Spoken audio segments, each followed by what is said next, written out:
身在如一968尺3房套加功能套。咁咧到門口門關位咧，其實有個位置嚟講咧，可以俾做衣櫃或者擺個首飾櫃啊、收飾櫃。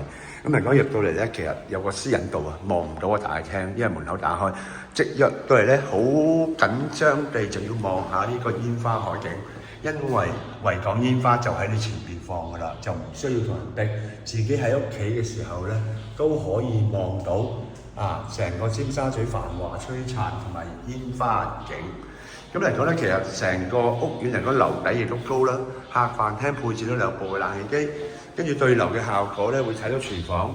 咁廚房咧其實走櫃嗰啲全部有齊晒㗎啦，廚房仲額外送多一樣嘢，就係向東嘅日出海景有少少咁嚟講咧，喺呢一個廚房煮嘢食咧，應該心情特別好，煮嘅嘢食咧應該特別開胃。洗衣機Miele牌子歐洲高級品牌嘅廚櫃全部有齊晒電器。咁洗手間呢度就係工人洗手間有窗嘅，好難得。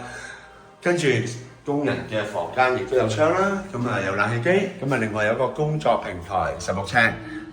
跟住呢度咧就廚房，亦都 L 型，亦都好擺放。跟住由廚房行出嚟呢度飯廳啦，跟住客廳，電視、梳化絕對冇問題。就係一間客房，相當寬敞嘅，衣櫃、書台、床絕對冇問題。廳房同向都係望到煙花海景，前面就係理工，嗰邊就係尖沙咀，對面咧就係差唔多係會展，煙花就喺你前面放噶啦。跟住再望翻呢一邊咧，就係嗰個洗手間，洗手間都係名次設計。咁香港樓盤咧，其實近排嘅設計嚟講咧，好少嘅呢啲。石材嗰度咧，大家見到其實都係好用心去挑選嘅。跟住再入到嚟咧，就另外向內園嘅房間啦。呢間房咧就向後邊望翻遠景嘅。咁嚟講咧，呢一度咧比較清幽。樓底亦都好高嚇。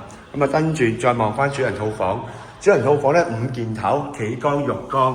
最緊要都係名詞，成間屋所有洗手間都係有窗嘅。配置一流，跟住再望翻個景觀咧，更加大型嘅玻璃 L 型，由呢個向東嘅日出，至到向西嘅日落，向南煙花海景盡在眼簾。成個繁華都市就喺你眼前。主人房亦都係相當寬敞。做完衣櫃之後，3邊落床，再做書台，再做化妝台，絕對冇問題。有興趣睇呢個單位，可以聯絡翻我哋志高物業，志康代理。多謝晒。